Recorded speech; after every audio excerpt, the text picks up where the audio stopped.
Hello guys, welcome back to the study. This is Dheeraj Kumar. आगे आपका रहेगा मॉक टेस्ट प्रो मैक्स। ठीक है, मैंने पिछली मॉक टेस्ट में कहा था ना कि ये तो चलो ठीक है, रहेगा मॉक टेस्ट प्रो है, आने वाला है रहेगा मॉक टेस्ट प्रो, जिसमें कि हम लोग रीजनिंग मैथ का दमदार क्वेश्चन डालने वाले। क्वेश्चन ईजी है, खाली घुमा के डाला गया है। एक बार में समझ गए तो ठीक है, नहीं समझे तो 4 बार में भी नहीं बनेगा। ऐसे क्वेश्चन इसके अंदर है, तो बट टेंशन नहीं लो, हो जाएगा। ओके ना, बस रेडी रहना इसके लिए। एग्जाम में लेने 45+ मार्क्स। और मैं बताता हूँ, आपके नहीं आएंगे तो फिर किसके आएंगे भाई? आप किसान के बेटे हो। आप 10 घंटे भी अगर खेत में आपको काम करवा देना तो आपका जमीर नहीं हिलेगा, आप कर दोगे। तो फिर 1 घंटा के एग्जाम से काहे डरना यार? उखाड़ के फेंक दोगे, इसको डरना नहीं है। बहुत ही मस्ती से एग्जाम जाने वाला है। बस रहते कि मतलब होता है ना कि पेशेंस के साथ रहना, प्रेशर नहीं लेना है। बस सोच लो है क्या ये, हम भाई किसान आदमी है। जब फावड़ा या फिर कुदाल उठाते तो पूरा जमीन खोद देते, तो एग्जाम है छोड़ देंगे इसको भी यार। चलो ठीक है, फिर इसको स्टार्ट करते हैं। बट स्टार्ट करने से पहले की इंपॉर्टेंट बात आप सबको बताना चाहूँगा कि आप ना हमारी पेड पीडीएफ को भी लेके भी पढ़ सकते हैं। पेड पीडीएफ में कुछ इंपॉर्टेंट चीज़ होते हैं।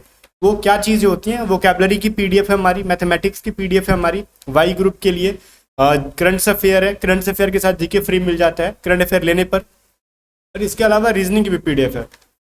ये सारे पेड पीडीएफ है। इसके हिंदी और इंग्लिश दोनों लैंग्वेजेस में आप इनको बाई करके एग्जाम से पहले 2 बार पढ़ लो, बना लो, फिर देखना कितना मजा आने वाला है। और ये व्हाट्सअप करके बाई करना होगा 7279047787 पे व्हाट्सअप करो और सबकी प्राइसेस पूछ के बाई कर लो एग्जाम से पहले। जिंदगी में एक बार 100-150 रुपये 200 रुपये अपनी लाइफ में खर्चा करो और फिर देखो लाइफ सवर जाना है। ठीक है, बाकी गाइस मैथ में भी रीजनिंग में सब सॉल्यूशन वगैरह सब है, खाली पीली चीज़ें नहीं देते हैं। बाकी करंट अफेयर टॉपिक वाइज हमने बना दिया। चलो फिर रेडी हो जाओ, फर्स्ट क्वेश्चन आपके सामने है। ठीक है, पहला क्वेश्चन कह रहा है ना कि भारत में तेल के कुएं कहाँ पाए जाते हैं? घर में निकाल लेंगे महाराष्ट्र में, क्या है? ठीक है, ऐसा नहीं होता है। जो तेल के कुएं होते हैं ना, वो इंडिया में मेनली असम में, असम के डिगबोई में। बात समझ में आ रहा है? जगह का नाम है, जिला का नाम है डिगबोई। वहां पे मेनली तेल के कुएं पाए जाते हैं इंडिया के अंदर। ठीक है, अब देखो उच्चतम न्यायालय किस जो है ना वो किसके संरक्षण के लिए है? अभिभावक है। उच्चतम न्यायालय किस चीज को मतलब वो करते हैं, गार्जियन माना जाता है उनको, किस चीज का? तो फंडामेंटल राइट्स का, मूल अधिकार का। ठीक है, क्वेश्चन पढ़ने में थोड़ा सा लेंदी लगता है बट आंसर याद रखो। मूल अधिकारों का संरक्षक किसको कहा जाता है? तो उच्चतम न्यायालय को, सुप्रीम कोर्ट को। हाई कोर्ट में नहीं कह रहा हूँ, उच्च न्यायालय में नहीं कह रहा हूँ, उच्चतम न्यायालय कह रहा हूँ, सुप्रीम कोर्ट। ऑप्शन में भी कंफ्यूज करके दे सकता है कि देखो बताओ उच्चतम न्यायालय, उच्च न्यायालय, और 2 ऑप्शन में डाल देंगे। तो आप उच्च में और उच्चतम में कंफ्यूज नहीं होना, हाई और सुप्रीम में कंफ्यूज नहीं होना। उच्चतम न्यायालय की न्यायाधीशों की जो होती है ना, आयु पद कितनी होती है? बहुत सारे लोग ना 60 साल मार के निकल जाते हैं। जनरली हर जगह 60 साल पे लोगों को रिटायर कर दिया था, बट सुप्रीम कोर्ट के जो जजेस होते हैं ना, उनको 65 साल के बाद ही रिटायर किया जाता है। मतलब वो उनकी एज जब 65 साल हो जाएगी तब आपको रिटायरमेंट मिलेगा, बाबा 5 साल अभी और बैठो। ठीक है, ये कहते हैं। 4 साल देखो, महात्मा गांधी ने अपनी दांडी यात्रा कहाँ से शुरू की थी? भाई ने साबरमती यात्रा जो है ना, साबरमती आश्रम, यहाँ से स्टार्ट की थी महात्मा गांधी जी ने। और ये जो आश्रम है कभी कभी पूछता है किससे संबंधित है, तो महात्मा गांधी संबंधित है, ऑप्शन नंबर बी में। ओके, किसी प्रोग्राम में बग का मतलब क्या होता है? कहते हैं ना कि बग आ रहा है, क्या आ रहा है? एरर आ रहा है भाई, त्रुटि आ रही है, कुछ परेशानी हो रहा है, ये किसको कहते हैं? बग। तो बग का मतलब पूछ सकता है एयरफोर्स, नो डाउट। त्रुटि कंप्यूटर से रिलेटेड क्वेश्चन भी पूछता है एग्जाम में। ठीक है, आगे देखो, निम्नलिखित में से फिनलैंड की मुद्रा क्या है? सुबह की क्लास में पढ़ाया था जाने मन कि फिनलैंड की मुद्रा क्या है। तो ये जो चीज़ है ना, फिनलैंड की वो क्या है, कैपिटल कहाँ पे है? मेरे को कमेंट करके आप बताओगे फिनलैंड की कैपिटल क्या है, ये चीज़ आप कमेंट करके बताओगे मेरे को। करेंसी तो मैं बता रहा हूँ यूरो। अब मैं आपसे क्यों पूछ रहा हूँ? क्योंकि मैंने सुबह की क्लास में फिनलैंड की कैपिटल एंड करेंसी मैंने दोनों के दोनों बताए थे। ठीक है, अब देखना आपके माइंड में कितना स्टोर होता है। ओके, चलो यहाँ पे टिक लगा दे रहा हूँ मैं, अदरवाइज क्या होगा कि मास्टर ऐसे ही दे के भाग गया। अब गुरु शिखर जो चोटी है वो किस स्टेट में? पहली बात तो ये किस पर्वत की चोटी है? ये अरावली की चोटी है। अब ये अरावली कौन है भाई? अरावली एक पर्वत है जो मेनली उसका सबसे बड़ा जगह आपको वहाँ पे दिल्ली से गुजरात, दिल्ली राजस्थान गुजरात में आपको हर जगह इसका विस्तार दिखता है, बट मेनली राजस्थान में है। और जो अरावली, और उसका सबसे हाईएस्ट पीक है गुरु शिखर। ठीक है ना, जो कि राजस्थान के अंदर। आई कह रहा है यदि फ्लावर को EMNXDS लिखते हैं तो गैम्बल को क्या लिखेंगे? कोई दिक्कत नहीं सर, जो भी लिखेंगे हम देख लेंगे। यहाँ पे देखो FLOWER, एफ में अगर हम 1 माइनस कर दें तो ई आ जाएगा, एल में अगर +1 कर दे तो एम आएगा, एन में अगर -1 कर दे तो एन, मतलब +- 1 किया है। ठीक है, तब जाके अपने को ये मिल गया। उसी तरीके से हम लोग क्या करेंगे, गैम्बल में भी वही काम करने वाले हम लोग। ये थोड़ा सा एम को मैंने बी लिख दिया यहाँ। चलो गैम्बल, पहले क्या करोगे, -1 पहले करना है ना, +1 नहीं, तो पहले -1 कर लेते हैं हम लोग। पहले -1 कर लो, ठीक है, एच आ जाएगा। इसके बाद हम लोग +1 कर लो, तो एच से तो फिर है नहीं, सॉरी -1 करने पे थोड़ी आता है, क्या आ जाता है, एफ आ जाता है। फिर +1 करोगे तो बी आ जाएगा, एल हो जाएगा यहाँ पे, सी के एफ। ऑप्शन नंबर डी के अंदर सही है। चलो देख के ही पता चल गया, बिकॉज एफ से स्टार्ट होने वाला खाली डी ही था ना, इसके अलावा तो कोई स्टार्ट हो ही नहीं रहा, तो उतना क्या सोचना है। Option number D. एक बेलन की त्रिज्या और उसकी ऊंचाई, ठीक है, उसकी त्रिज्या और उसकी हाइट का रेशियो दे रखा है 4:7, और इसका जो वॉल्यूम है ना वो कितना दे रखा है, 352 घन सेंटीमीटर। इसका जो वॉल्यूम है जिसको आयतन कहते हैं 352 सेंटीमीटर क्यू है। तो कह रहा है इसकी त्रिज्या क्या होगी। भाई साहब सुनो, वॉल्यूम का फॉर्मूला क्या होता है, किस चीज का, बेलन का। बेलन कैसा होता है, क्योंकि हमने देखा थोड़ी है, πr² होता है वॉल्यूम का फॉर्मूला, ठीक है। तो पाई का वैल्यू 22/7, आर का वैल्यू कितना है, मान लेते हैं 4x है, तो 4x का स्क्वायर, h की वैल्यू क्या है 7x = 352, ठीक है। तो ये 7 कट जाना इनको, यहाँ पे क्या हो जाएगा 22 × 16x² × x बराबर 352।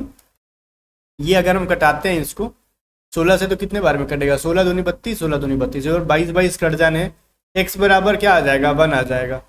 अब x बराबर आ गया और रेडियस पूछ रहा है, रेडियस है 4x इसका, तो 4 × 1 बराबर क्या हो जाएगा 4। ऑप्शन नंबर ए इसका सही है। देखो जब भी पूछेगा आपके एग्जाम में ये बेसिक से सवाल पूछे जाएंगे, हो सकता है कि इतना डिफिकल्ट भी ना पूछे, ठीक है। तो खैर इसमें भी थोड़ा सा फॉर्मूला रखना है, बट डायरेक्टली जो भी पूछेगा आपसे फॉर्मूला बेस्ड ही पूछेगा, ऐसा नहीं कि कुछ भी बहुत ज्यादा लॉजिकल पूछ रहा नहीं। आपके एग्जाम में मेंसुरेशन का सवाल बिल्कुल बेसिक सा पूछेगा, फॉर्मूला रखो और आंसर लाओ, ठीक है। फिर चलो अगले क्वेश्चन की तरफ चलते हैं, क्वेश्चन नंबर 10 की तरफ, ठीक है। देखो क्या कह रहा है, एक परीक्षा में, एक एग्जाम में 36% विद्यार्थी अंग्रेजी में और 40% विद्यार्थी हिंदी में फेल हो जाते हैं, ठीक है। बहुत बढ़िया है, हिंदी में फेल होते हो कमीनों। यदि दोनों विषयों में फेल, मतलब दोनों 2 बार रिपीट है, दोनों विषयों में फेल होने वाले 20% है, कोई इशू नहीं है। तो बताओ कितने लोग जो है ना पास हुए। पहली बात तो ये देखो यहाँ पे इंग्लिश में 36%, हिंदी में 40%, कोई इशू नहीं है। तो टोटल कितना है हिंदी इंग्लिश मिला के 76%, और दोनों में जब फेल हुआ है 20%, तो पास कितना हुआ होगा ये बताओ मेरे को। तो अच्छा ठीक है चलो हटाओ, दोनों में फेल होने वाला है 20%, ठीक है।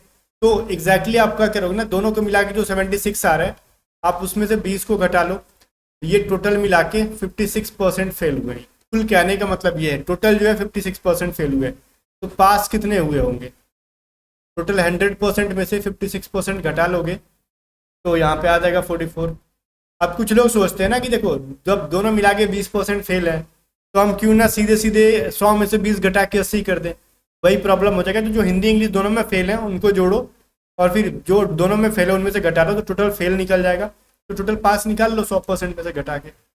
आगे देखो, एक त्रिभुज का क्षेत्रफल जो है ना 150 मीटर स्क्वायर है, एरिया है 150 मीटर स्क्वायर, ठीक है। आधार और ऊंचाई का जो है उनका बेस एंड हाइट का रेशियो 3:4 है। तो इसके आधार की लंबाई बताओ कितनी हो जाएगी। पहली बात तो देखो बेस की लंबाई 3x है, हाइट की लंबाई 4x, और जब भी ट्रायंगल में बेस एंड हाइट आ गया तो उसको वो मान लो आप राइट एंगल ट्रायंगल, तो उसका एरिया कितना होता है 1/2 बेस इंटू हाइट बराबर वैल्यू है 150। तो 1/2 बेस की वैल्यू है 3x, हाइट की वैल्यू 4x, 150। तो ये 2 बार में कट जाएगा, ठीक है। ये 3 × 5 = 15 और ये 2 से 25 बार में कट जाने। यहाँ पे x² बराबर आ गया 25, तो x बराबर 5। पूछ क्या रहा है यहाँ पे, उसका आधार का लंबाई बताओ। आधार की लंबाई कितना माना हमने 3x, तो 3 × 4, बेस बराबर 3 × 4 ही है ना, 5 था ना। यहाँ पे x की वैल्यू 5 थी, मैंने 4 कैसे रख दिया 3x में, तो अब जाके ये मिल जाएगा 15 सेंटीमीटर, ठीक है। ऑप्शन नंबर है क्या किसी में, सी में है।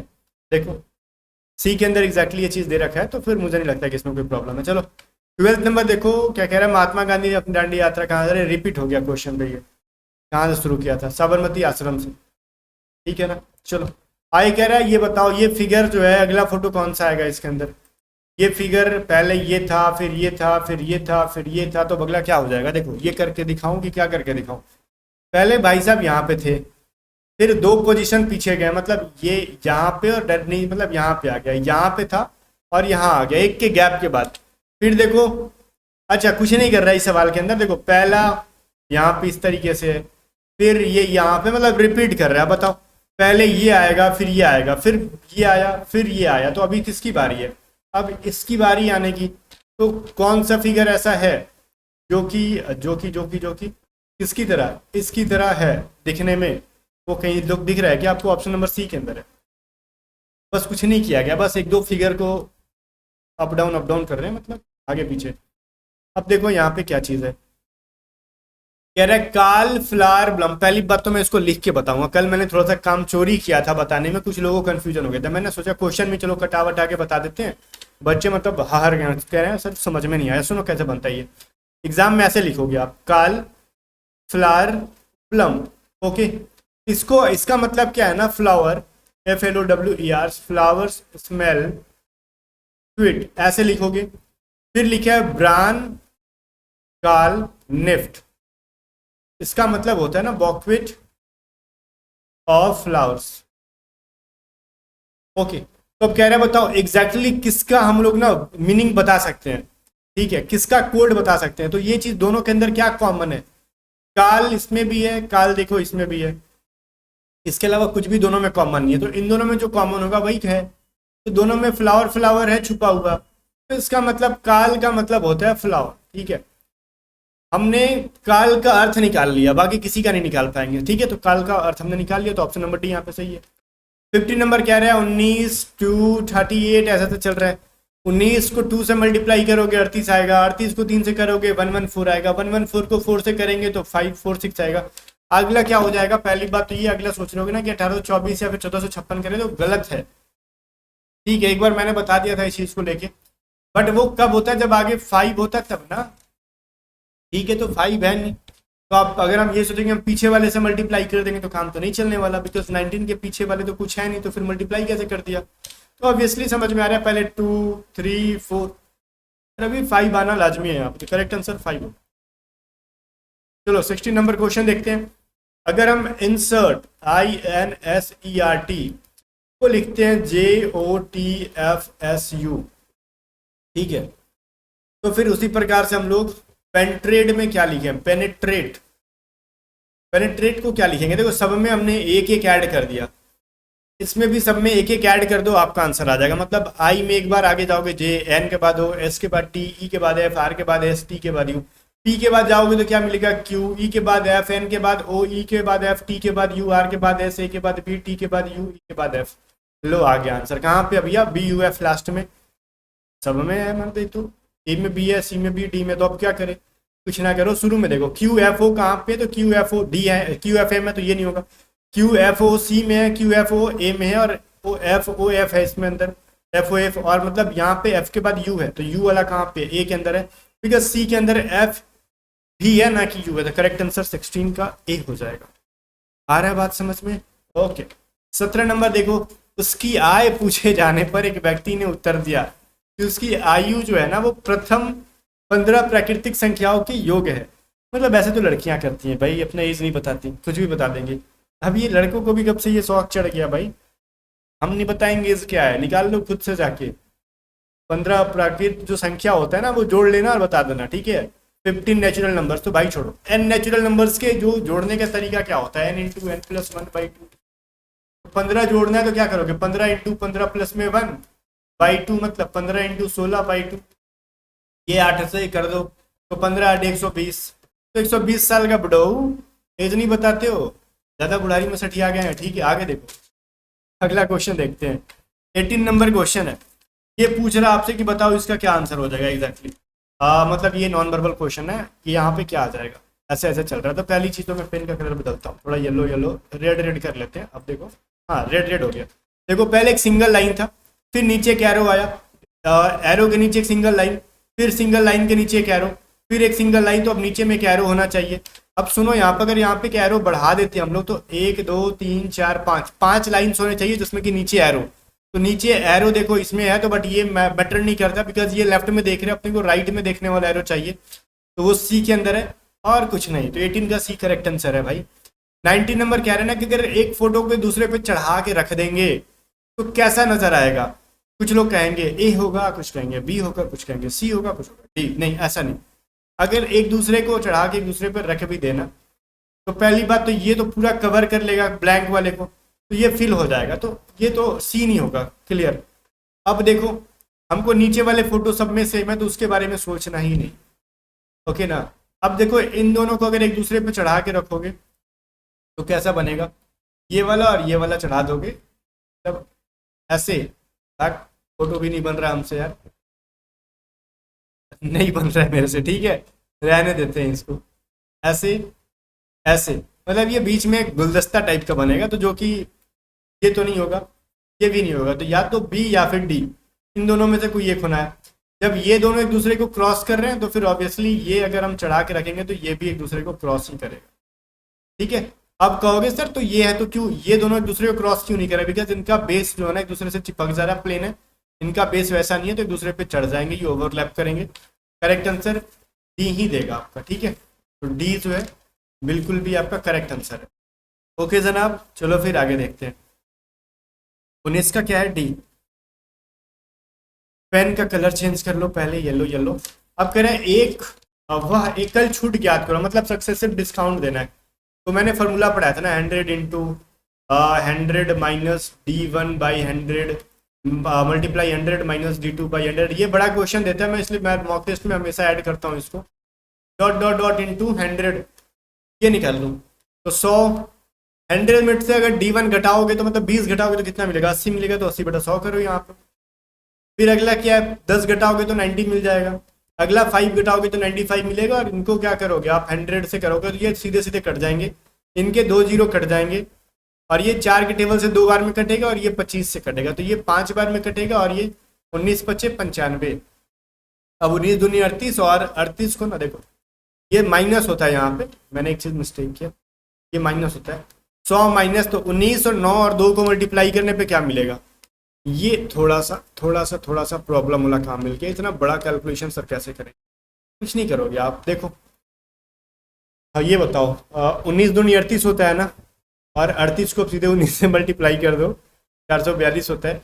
ये इतना इजी भी नहीं है, थोड़ा सा मेहनत करना पड़ेगा। 5 के टेबल से आप लोग करोगे तो 5 × 6 = 30, और 5 × 8 = 40, 5 6 के 20, ठीक है, हो जाएगा 31.6%। कहाँ पे है, ऑप्शन में ए में है। क्लियर है, मेरे को याद हो गया इसका सॉल्यूशन ही एग्जैक्टली। मैं भी इतना फास्ट मल्टीप्लाई नहीं कर लेता जितना मैंने लिख दिया, मेरे को सॉल्यूशन इसका याद हो गया, बिकॉज मैं एक बार बना के पढ़ाने आता हूँ यहाँ पे। ऐसा नहीं कि कुछ भी लिख के आ जाए पढ़ाने डायरेक्टली, कभी कभार होता है कि ना बिना पढ़े आ जाओ पढ़ाने, बट मैक्सिमम टाइम में पढ़ के पढ़ाता हूँ। देखो 21 नंबर है क्या, 3450 ना 3 भाग में बांटने, 2:6:7 में, और डिवाइड करने पे सबसे जो बिगेस्ट पार्ट है, ग्रेटेस्ट पार्ट तो 7 वाला है। तो रेशियो में कैसे बदलते हैं, तो 7 जो सबसे बड़ा पार्ट है, बटा में क्या करोगे 2 6 प्लस में 7 को ऐड करो, मल्टीप्लाई करो 3450 को, तो 6 8 7 मतलब 6 6 12 13 2 15, ये हो जाएगा 15 दूनी 30, और 15 तिया 45, 7 तिया 21, 7 दूनी 14, तो 16, 1610 रुपये मिल जाएंगे। सबसे ग्रेटेस्ट पार्ट जो होगा 1610 रुपये हो जाएंगे। तो रेशियो का बेसिक सा कंसेप्ट था, नथिंग। अब देखो एक ये जो है ना थोड़ा सा कंफ्यूज करेगा। एक संख्या में 2 अंक है एवं उनका योग 5 है, यदि उस संख्या में 27 जोड़ दें तो अंक प्रतिलोमित हो जाता है, ठीक है, इन्वर्टेड हो जाता है। तो बताओ संख्या क्या है। जैसे मान लो, इसका मतलब क्या, मान लो ये 4 ऑप्शन है, या तो वो उस संख्या में 2 अंक होने चाहिए, तो 5 में तो सिर्फ 1 अंक है, तो 5 नहीं होने वाला। तो 2 अंक है 32 में, 23 में, 14 में। अब देखो 32 के 3 और 2 को जोड़ने पे 5 आ रहा है, 2 3 को जोड़ने पे 23 में 5 आ रहा है, 1 और 4 को जोड़ने में 5 आ रहा है, तो सबके सब लग रहे हैं। बट एग्जैक्टली क्या होगा, देखो कह रहा है अगर उसमें हम 27 जोड़ेंगे तो वो इन्वर्ट हो जाएगा, मतलब 32 ना 23 बन जाएगा अगर 27 जोड़ेंगे तो। पॉसिबल है, 32 में हम कुछ भी जोड़ ले तो वो 23 बनेगा किसी भी जिंदगी में, छोटा तो हो ही नहीं पाएगा, माइनस करना पड़ेगा, तो 32 नहीं होगा।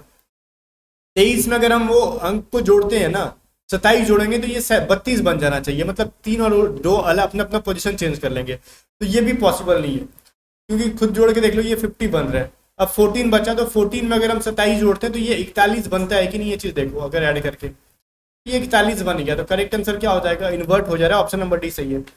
23 नंबर देखो, एक महाविद्यालय में 540 लड़के एवं लड़कियां 5:4 के रेशियो में, यदि लड़कियां की संख्या 20% में वृद्धि कर दे तो लड़के और लड़कियों का रेशियो क्या होगा। देखो पहली बात तो ये कि गर्ल्स कितनी है, बॉयज कितनी है निकालो, तो 540 में लड़कियां हैं कितनी, 4/9 करो, तो गर्ल्स हो जाएंगी 240, ठीक है। बॉयज कितने हो जाएंगे भाई, 540 इंटू 5/9 करो, 6/25। अब कह रहा है अगर लड़कियों को ना हम कितना 20% बढ़ा रहे हैं तो बॉयज एंड गर्ल्स का रेशियो बताओ, तो गर्ल्स बॉयज तो पहले से भी 300 है, लड़कियां 240 थी, 20% बढ़ाओ, 0 0 कटाओ, अब ये कटेगा क्या, 6 दूनी 12, ये 6×5 = 30, 2 से कटाओगे तो 25 बार में कटेगा और ये 12 बार में, मतलब हो जाएगा 25:24। ये है क्या, कहाँ, ऑप्शन नंबर बी के अंदर है ना मजेदार। चलो फिर आगे चलते हैं। 24 नंबर क्वेश्चन कह रहा प्रथम द्वितीय दो संख्याएं तृतीय संख्या से 15% और 25% ज्यादा है, तो द्वितीय संख्या के प्रतिशत के रूप में प्रथम संख्या कितना है। सुनो पहली बात तो वो संख्याएं ज्ञात करो कितनी है, तो दो पूछ रहे ना कि प्रथम और द्वितीय जो है ना, फर्स्ट एंड सेकंड, वो थर्ड से 15% और 25% ज्यादा, तो थर्ड कितना है। मान लो C 100 है, हमको पता ही नहीं कितना, तो हम 100 मान लेते हैं, तो A कितना हो जाएगा, तो 100 से 15% ज्यादा, तो मतलब 115। B कितना हो जाएगा, 100 से 25% ज्यादा, मतलब 125। अब कह रहे हैं ना कि बताओ सेकंड जो है ना वो फर्स्ट से कितना परसेंट ज्यादा है, या फिर कितना है, ज्यादा नहीं है। द्वितीय संख्या प्रतिशत के रूप में प्रथम संख्या है, मतलब ये सेकंड जो है ना कि द्वितीय संख्या के सेकंड के कितना परसेंट है, तो 115 सेकंड के, जिसका कहेगा उसको नीचे रखते हैं, ये हो जाएगा 5 दूनी 10, 5 3 15, ये 5 दूनी 10, 25 25, तो ये हो जाएगा कितना, 25 × 100, 92% आ गया। कहाँ पे है भाई, ऑप्शन नंबर सी के अंदर है ना। चलो 25, अच्छा 24 था, ठीक है, मैं नंबरिंग में मेरे को लगा 23 के बाद 25 आ गया क्या, नहीं ठीक है। अब ये क्या करना है, एको, ये एको उरेप को लिखते हैं हम लोग लाइफ सेंटेंस, मैं लिखता हूं एटम एसिल को लिखते हैं लिव लॉन्ग, और वहीं पे कहते हैं एनोड, विनोदनी एनोड, ठीक है, एनोड एजिल यूरेप, इनको लिखते हैं लाइफ लिव्ड वेल। तो कह रहे ना कि वेल के लिए किस शब्द का यूज हुआ, सुनो इतना टेंशन ना लो। पहली बात तो देखो एक्को यूरेप, और ना भैया थोड़ा सा प्रॉब्लम है, एक्को यूरेप है उसके अंदर, बट यहाँ पे हमने नीचे एजिल यूरेप आया हुआ है। एक एक करके देखते हैं, यहाँ पे देखो यूरेप है, इसमें यूरेप है, इन दोनों में देखो लाइफ लैंड लाइफ दोनों है, तो मतलब यूरेप का मतलब लाइफ हो गया। पूछा किसके लिए है, वेल का मतलब, ठीक है। अब देखो एजिल इसके अंदर है, एजिल इसके अंदर है, लिव्ड एंड लिव्ड आ गया, मतलब बचा एनोड, जिसका मतलब वेल हो जाएगा। तो एनोड के लिए वेल का यूज किया गया है। आई होप कि ये चीज समझ में आ गया होगा, बहुत ही आसान सा चीज था, इसमें कुछ नहीं था। आगे देखो कह रहा है बताओ इसमें से ना क्या गलत है, 135 124 113 101 और 91 और 80, इनमें से क्या गलत है, ये चीज आपसे पूछ रहा है, ठीक है। तो आप आराम से बता सकते हो कि इसमें गलत क्या है। देखो इसमें हमने 11 घटाया 124 आया, फिर इसमें हम लोग 11 घटा रहे हैं 113 आ रहा है, फिर इसमें अगर 11 घटाएंगे तो कितना आना चाहिए, 102 आना चाहिए था, तब ना फिर 11 घटाएंगे तो अपने को 91 मिलेगा, 91 में 11 घटाओगे तो 80 मिलेगा। यहाँ पे 102 होना चाहिए था, बट यहाँ पे 101 है, तो correct answer option number D. Okay जी, आगे बढ़ो। देखो अगर अमिताभ को बच्चन लिखते हैं, सॉरी बच्चन नहीं है यहाँ पे, BNJUBCI है, तो धर्मेंद्र को क्या लिखेंगे, ठीक है देख लेते हैं क्या लिखेंगे, हमको क्या पता, अमिताभ। अब ये BNJUBCI है, अब इसमें क्या किया है भाई, कुछ नहीं किया, सब में एक एक जोड़ते गया, ए में बी, एम में एन, आई में जे, टी में यू, ए में इतना। तो धर्मेंद्र में भी देखो ना, डी में 1 जोड़ोगे तो ई मिलेगा, एच में 1 जोड़ोगे तो आई, ए में बी, आर में एस, एम में एन, तो इतना देखो तो BIPSN कहाँ पे, BIBSO है। अच्छा दोनों में देखो BIPSN, ऑप्शन नंबर सी के अंदर है, मिल गया। पूरा क्या करना जब 27 का सीएम को यहीं पे मिल रहा है। तो एक दुकानदार अपने सामान का किराए मूल्य पर बेचता है, कहता है जितने में हमने खरीदा उतने पे ही बचेगा, लेकिन 1 किलो की जगह पे 975 ग्राम दे रहा है। तो देखो उसको देना था कितना, 1 किलोग्राम मतलब 1000 ग्राम, लेकिन दे रहा है वो कितना में, 975 ग्राम दे रहा है वो। तो मतलब प्रॉफिट कितना का मार रहा है भैया यहाँ पे, 25 ग्राम का। अभी जो 25 ग्राम है 975 का कितना परसेंट है ये निकाल लो, टोटल परसेंट निकल जाएगा। ठीक है, तो ये 25 थी, यही 75, और यहाँ पे डिवाइड मारोगे तो कितने बार में, 9 बार में कटेगा। तो मतलब 100 बाई कट रहा है क्या यहाँ से, डिवाइड मार के एक बार आप लोग खुद से भी देख लो एग्जैक्टली इतना आ रहा है कि नहीं। आ जाएगा, मेरे को याद है इसका, मैंने सॉल्व किया था। तो 25/30 मतलब 100/39 ही आएगा प्रतिशत का उसको प्रॉफिट हो रहा है। ऑप्शन नंबर 30 में बी के अंदर है। ठीक है, 29 नंबर क्वेश्चन देखो कि 3050। अच्छा ये तो हमने सॉल्व किया था, रिपीट 2 क्वेश्चन रिपीट हो गए इसके अंदर, 28 ही क्वेश्चन एग्जैक्टली बन पाए। ठीक है, तो इसका आंसर तो अपना 1610 आया था, हमको याद है।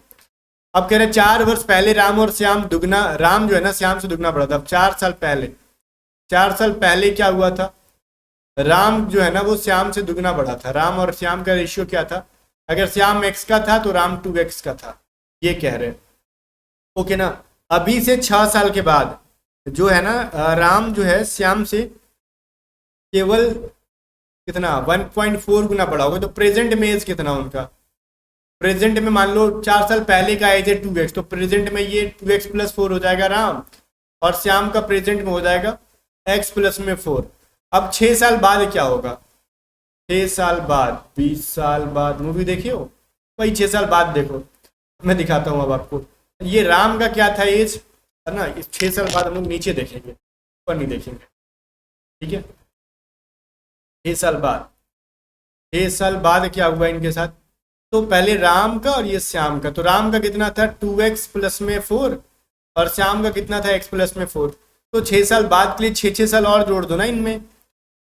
ओके ना, तो एक चीज है कि इसमें क्या हुआ, राम और है ना वो श्याम से 1.5 गुना बड़ा हो गया राम, तो श्याम से राम बड़ा हो गया, तो ये तो बराबर का साइन दिया हमने, तो श्याम को बड़ा करना पड़ेगा, तभी तो दोनों की एज बराबर हो जाएगी। तो 1.5 से गुना कर दो, ये हो जाएगा 2x + 10, ये x + 10 इंटू 15/10 करोगे तो 5 × 15 5 × 10, मतलब ये अब 2 जो है ना इस साइड जाके मल्टीप्लाई हो जाएगा। तो क्या बन जाएगा ये 4x + 40 बराबर 3x + 30, x बराबर 10 मिल गया। ओके, तो कह रहा है राम और श्याम की वर्तमान, राम था 2x था, श्याम था x का, तो 2 × 10 और ये क्या हो जाएगा 10, मतलब ये थोड़ा सा मेरे को ना इसके अंदर कुछ गड़बड़ लग रहा है, मेरे को कैलकुलेशन में मिस्टेक समथिंग, मैं देख लेता हूँ एक बार। हाँ देखो गड़बड़ क्या हुआ, मैंने पकड़ लिया, x की वैल्यू तो हम लोग सही ले आए हैं, बट यहाँ पे हमने ना एक मिस्टेक किया है। देखो यहाँ पे 40 नहीं होनी चाहिए थी, यहाँ पे क्या होनी चाहिए था 20 होना चाहिए था। क्यों, क्योंकि ये जो 2 उधर जाएगा तो 10 के साथ मल्टीप्लाई होकर 20 होगा। x की वैल्यू ठीक है, कोई इशू नहीं है। तो ये तो भाई हो गए, एक तो 20 साल का और ये जो है ना 10 साल का, क्योंकि ऑप्शन में है। तो सुनो, ये तो 4 साल पहले की है ना, ये 2x और x, प्रेजेंट की एज बताओ, तो दोनों में 4-4 साल जोड़ना भी तो था ना वो, तो ये प्रेजेंट की एज के लिए 4-4 साल जोड़ना हमने भूल गए थे, ये तो 4 साल पहले था ना वो एज, तो प्रेजेंट के लिए देखो ये था प्रेजेंट की वैल्यू 4 और 4, तो ये हो जाएगा कितना 10 दूनी 20 4 24 10, ये 10 + 4 14, 24 और 14 साल के हैं दोनों। क्लियर है? चलो फिर गाइस कमेंट करके बताओ कितने क्वेश्चन के आंसर आपने सही किए, और सारे पीडीएफ नोट्स बाई करके एग्जाम से पहले फोड़ दो। बस यही एक विश है कि इस बार आपका सिलेक्शन हो जाए। मिलते हैं नेक्स्ट वीडियो में, तब तक के लिए बाय बाय। तब तक के लिए गाइज आप टेलीग्राम चैनल को ज्वाइन करो, सर्च करो @A to Z स्टडी और ज्वाइन कर लो, और वीडियो को लाइक करके शेयर करो, व्हाट्सअप करो 7279047787 पे, और दबा के बाई करो पीडीएफ और पढ़ाई में भी जान लगा दो।